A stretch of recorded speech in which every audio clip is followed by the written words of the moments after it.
Oke, Bismillahirrahmanirrahim. Assalamualaikum warahmatullahi wabarakatuh. Sebelumnya, perkenalkan nama saya Darian Pratama Alifi dengan NIM 22008, sorry, 2201638. Nah, di sini saya akan menjelaskan portofolio saya selama kuliah di sistem telekomunikasi ini dan keminatan saya juga dalam eh, lingkup sistem telekomunikasi dan juga untuk ditujukan untuk UAS untuk kuliah konsep pengenalan sains dan teknologi. Oke, lanjut mungkin ke tentang saya. Saya dari Pratama Livi itu sebagai seorang mahasiswa sistem telekomunikasi semester 5 yang memiliki minat dan fokus pada bidang networking dan juga cloud computing. Nah, mungkin pertama kita masuk ke sertifikasi saya. Tahun lalu itu saya mendapat, tahun ini sebelumnya. Di bulan awal tahun ini saya mendapatkan dua sertifikasi BNSP. Yang pertama yaitu ini eh, teknisi utama jaringan komputer yang mencakup beberapa unit kompetisi. Nah, unit kompetisi ini di sini saya berhasil mengkonfigurasi router pada perangkat jaringan antar autonomous system, terus juga mengumpulkan kebutuhan teknis pengguna yang menggunakan jaringan, merancang pengelamatan jaringan, lalu mengkonfigurasi routing pada perangkat jaringan dalam satu autonomous system, lalu memasang kabel jaringan, lalu memasang jaringan kabel, terus merancang topologi jaringan, lalu mengumpulkan data peralatan jaringan dengan teknologi yang kita butuhkan, lalu menentukan spesifikasi perangkat jaringan, dan yang terakhir itu mengkonfigurasi switch pada jaringan. Nah, pada sertifikasi kemarin saya berhasil menguasai 10 unit kompetisi ini sehingga saya dinyatakan kompeten untuk mendapatkan sertifikasi teknisi utama jaringan komputer yang berlaku selama 3 tahun ke depan. Oke, mungkin yang kedua saya juga mendapatkan uh, network network administrator muda atau junior network administrator itu didapat juga pada bulan Juni dan berlaku 3 tahun ke depan yang mencakup 5 unit kompetisi. Nah, di sini saya uh, unit kompetisi pertama yaitu merancang pengalamatan jaringan, lalu yang kedua memasang jaringan kabel, yang ketiga mengkonfigurasi switch pada jaringan, keempat itu mengkonfigurasi routing pada perangkat jaringan dalam satu autonomous system, dan yang terakhir itu routing perangkat jaringan antar autonomous system. Oke, saya dinyatakan kompeten juga dalam 5 unit kompetisi itu sehingga mendapatkan sertifikasi ini. Oke, mungkin selanjutnya kita masuk ke sertifikasi Alibaba Cloud. Nah, di sini saya mendapatkan beberapa sertifikasi Alibaba Cloud dari program Cosmopolitan. Yang pertama itu mungkin saya mendapatkan Alibaba Certified Developer itu pada bulan Januari kemarin, awal tahun. Lalu saya mendapatkan Alibaba Cloud Associate Big Data itu pada Februari. Lalu saya mendapatkan juga Alibaba Cloud Associate Cloud Computing pada bulan Mei. Dan setelah saya lulus ACA dan dilanjutkan ACP Cloud Computing atau Alibaba Cloud Profesional pada bulan Juni. Dan yang terakhir itu saya mendapatkan ACA atau Alibaba Cloud Associate Developer pada bulan September lalu. Dan semua sertifikat ini berlaku selama 2 tahun. Oke, mungkin ini bisa untuk menambah portofolio saya untuk magang ataupun untuk nantinya setelah saya lulus. Pertama mungkin saat ini untuk magang terlebih dahulu. Oke, mungkin selanjutnya saya masuk ke proyek pertama. Nah, di sini saya membuat proyek analisis quality of service jaringan SDN multi-controller U dengan load balancer dan tanpa load balancer. Nah, proyek ini menganalisis kualitas layanan QoS atau Quality of Service jaringan berbasis SDN atau Software Defined Networking dengan multi-controller U. Membandingkan dua skenario utama, yaitu jaringan dengan load balancer dan juga tanpa load balancer. Parameter utama yang saya uji ini meliputi throughput, delay, packet loss untuk menilai performa jaringan.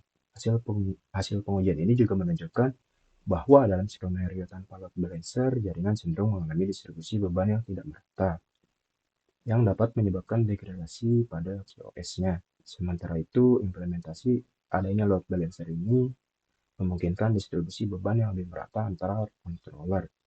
Namun hasil menunjukkan bahwa penerapan load balancer meningkatkan delay dari rata-rata 21,517 ms menjadi 22,519 ms dan menurunkan throughput dari 1,665 Mbps menjadi 1,6131 Mbps. Nah, meski demikian, paket loss tetap berada pada 5%. Itu menunjukkan bahwa tidak adanya kehilangan paket selama transmisi. Temuan ini juga menunjukkan bahwa penggunaan load balancer memberikan distribusi beban yang lebih baik, meskipun terdapat trade-off berupa sedikit penurunan throughput dan peningkatan delay. Nah, di sini dokumentasi yang saya capture itu menggunakan Wireshark.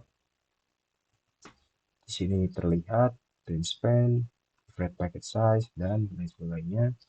Terus ini saya menggunakan Rio untuk melisten port 635 pada ini menggunakan load balancer.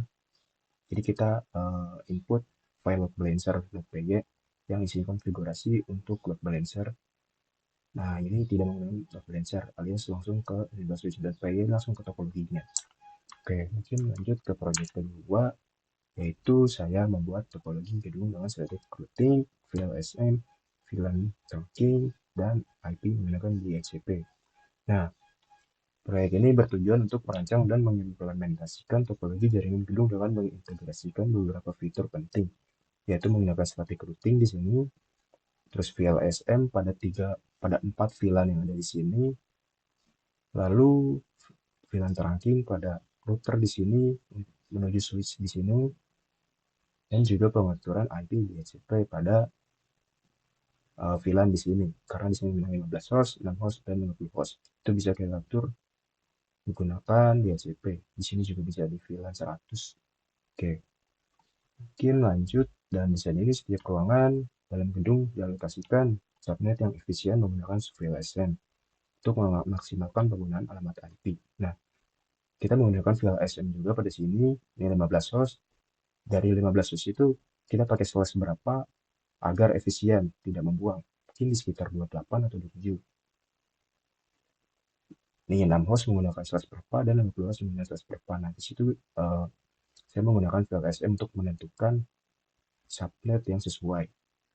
Oke, terus VLAN digunakan sebagai segmentasi jaringan guna meningkatkan keamanan dan efisiensi.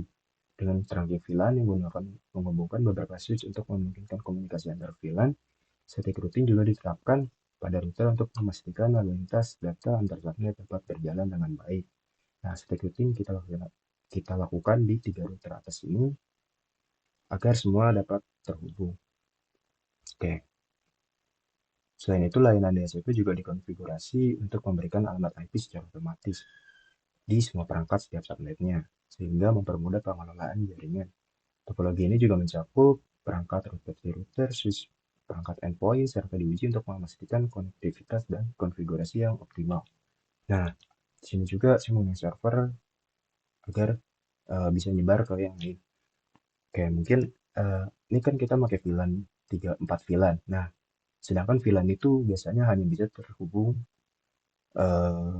dengan end device yang berada di VLAN itu sendiri. Seperti PC1 ke PC0 dia bisa terhubung. Terus PC1 ke PC4 atau PC1 ke PC3 atau PC1 ke laptop 0 itu tidak akan bisa terhubung. Agar bisa terhubung, kita menggunakan encapsulation.iq untuk menambahkan router di port gigabit Ethernet 0.1 di sebelah sini 0 per 0.1. Nah, di sini kita tambahkan IP untuk 4 VLAN ini sendiri menggunakan IP yang berbeda-beda. Kita membuat encapsulation itu 4 kali. Nah, itu bertujuan agar semua end device itu bisa saling connect meskipun mereka berbeda VLAN. Sudah digolongkan dengan VLAN-VLAN itu sendiri. Mungkin ini proyek yang saya lakukan pada saat waktu itu untuk latihan sertifikasi TUJK atau Teknik Utama Jaringan Komputer. Oke, mungkin lanjut ke proyek selanjutnya. Nah, di sini saya melakukan proyek implementasi topologi jaringan SDN dengan on-host controller menggunakan Mininet. Oke, dalam proyek ini saya merancang dan membangun sebuah topologi jaringan menggunakan uninet yang terdiri dari 4 switch dan masing-masingnya itu terhubung dengan 4 host. Seluruh switch pada jaringan ini juga terhubung dengan on-host controller sebagai pengendali utama untuk mengatur lalu lintas jaringan secara terpusat. Tujuan utama dari proyek ini untuk memastikan bahwa semua perangkat itu dapat berkomunikasi dengan lancar. Untuk memberikan keberhasilan komunikasi, saya juga melakukan pengujian konektivitas antar host dengan memastikan bahwa setiap host itu dapat saling mengirim dan menerima data. Selanjutnya, saya juga menguji pengiriman trafik TCP untuk memastikan data terkirim dengan benar melakukan protokol TCP. Nah, hasil pengujian ini, saya juga melakukan pengujian ping dari dan ke setiap hostnya untuk memverifikasi bahwa semua host itu dapat terhubung. Oke, di mana protokol ICMP digunakan sebagai proses ping berlangsung. Sebagai langkah tambahan, saya juga melakukan sniffing pada port-port tertentu untuk menganalisis protokol OpenFlow mana yang digunakan dalam jaringan. Hasilnya menunjukkan versi protokol OpenFlow yang digunakan oleh switch serta versi yang digunakan oleh controller ONS itu sendiri.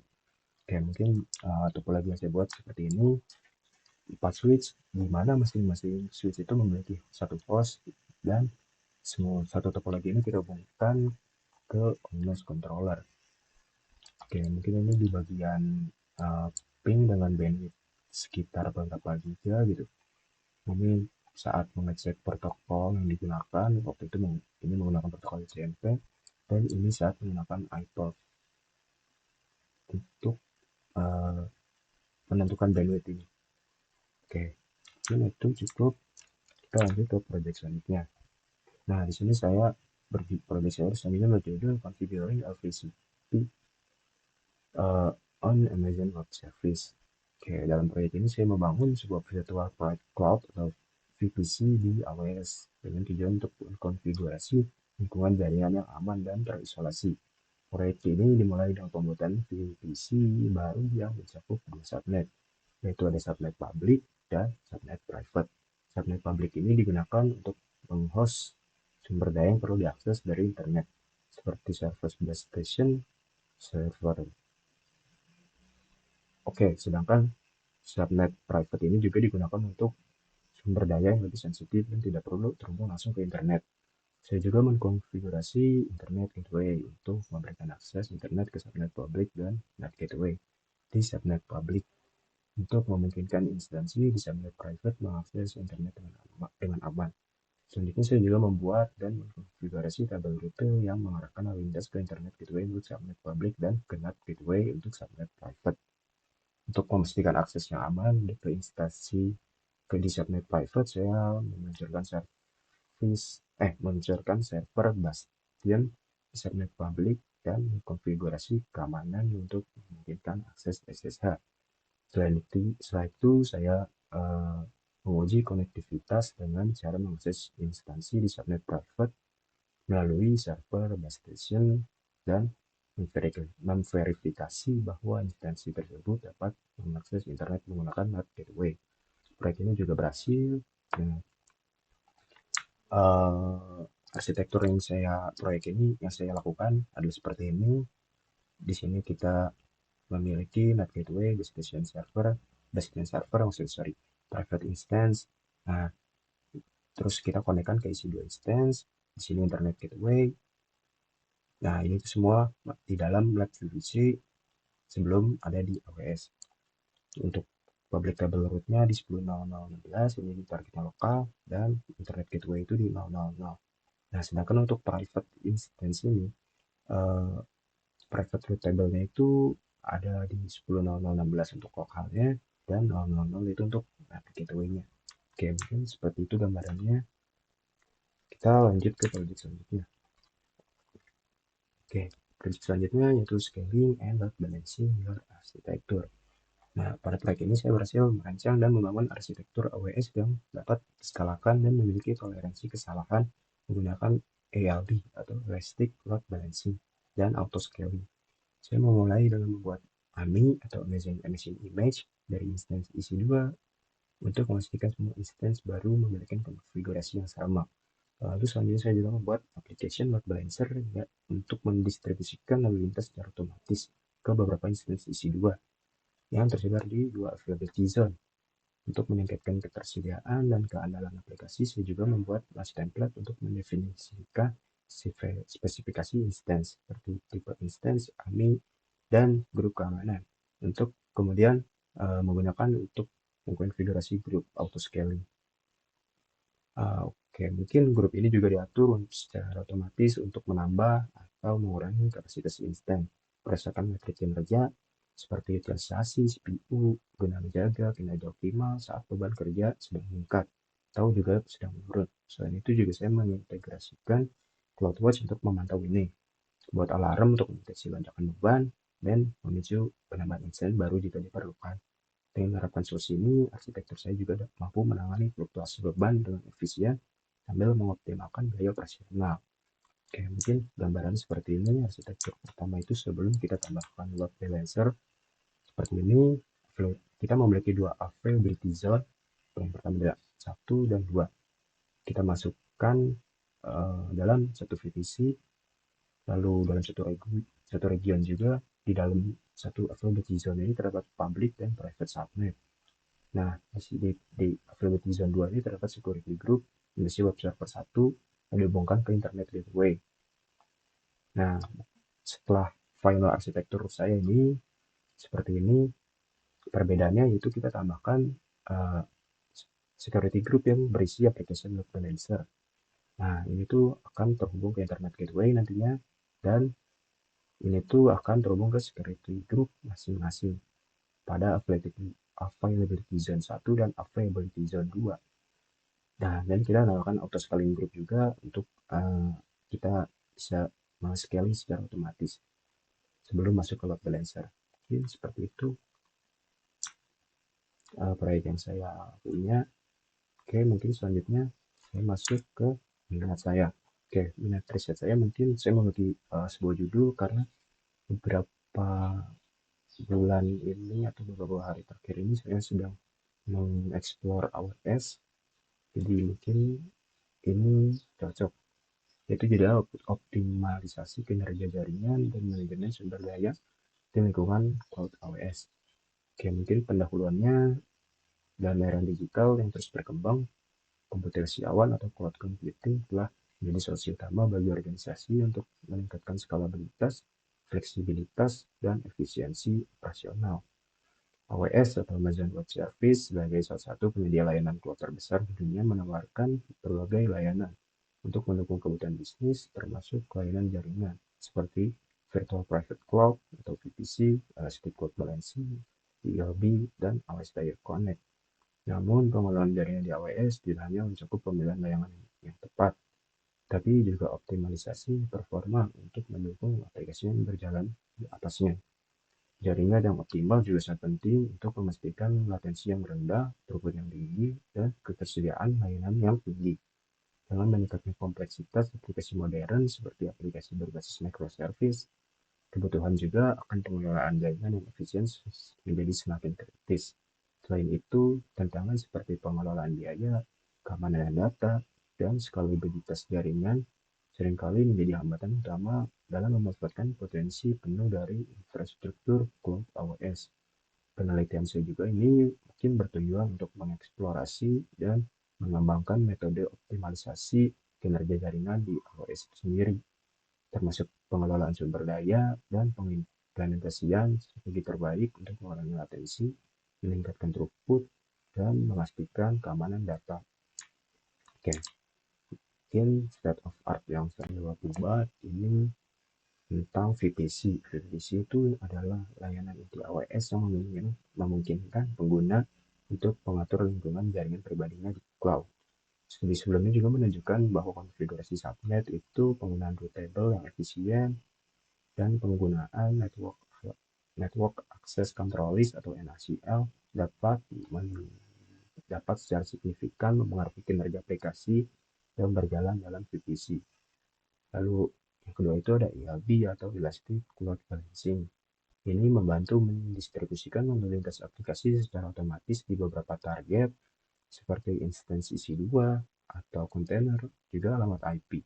Penelitian telah menunjukkan bahwa pengoptimalan konfigurasi ELB seperti pengaturan kesehatan, target, dan algoritma balancing dapat meningkatkan responsivitas aplikasi secara signifikan.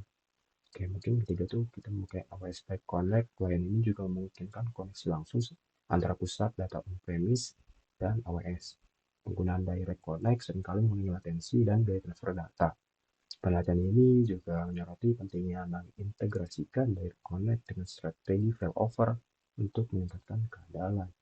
Lalu di empat itu ada kita menggunakan Amazon CloudFront atau Global Accelerator.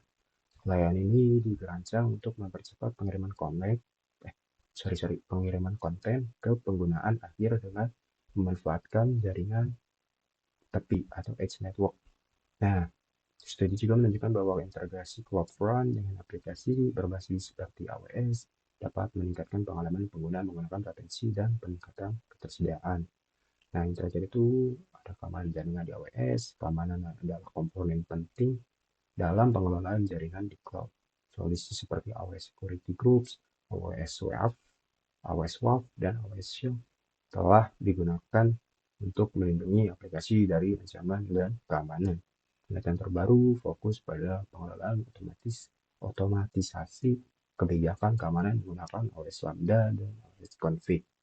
Oke, mungkin penelitian saya ini juga berfokus pada pengembangan strategi optimalisasi kinerja jaringan yang ada di AWS dengan pendekatan berbasis analisis data dan otomatisasi. Hal ini juga mencakup eksplorasi konfigurasi yang optimal untuk VPC, integrasi layanan seperti ELB dan Direct Connect, serta pemanfaatan layanan edge seperti CloudFront untuk mengurangi latensi. Selain itu, penelitian juga akan mengeksplorasi metode keamanan jaringan yang adaptif menggunakan teknologi AWS terbaru, seperti Lambda dan pembelajaran mesin. Dengan pendekatan ini juga diharapkan penelitian saya ini dapat memberikan kontribusi yang signifikan terhadap peningkatan efisiensi operasional dan pengalaman pengguna di lingkungan cloud AWS. Oke, mungkin itu set of art dari saya tentang penelitian optimalisasi kinerja jaringan dan manajemen sumber daya di lingkungan cloud AWS. Oke, mungkin uh, sekian portofolio yang dapat saya sampaikan untuk memenuhi tugas akhir mata kuliah konsep pengenalan sains dan teknologi. Nah, akhir kata, wabillahi taufiq wal hidayah. Mungkin sebelumnya saya ingin berterima kasih kepada Bapak Ahmad Fauzi SSPMT sebagai dosen penanggung mata kuliah konsep sains dan teknologi ini atas kerjasama dalam satu semester, atas bimbingan dalam satu semester. Semoga Bapak sehat selalu, amin. Nah, dan banyak rezekinya dan lain-lain lah. Oke, terima kasih. Wabillahi taufiq wal hidayah. Assalamualaikum warahmatullahi wabarakatuh. Terima kasih.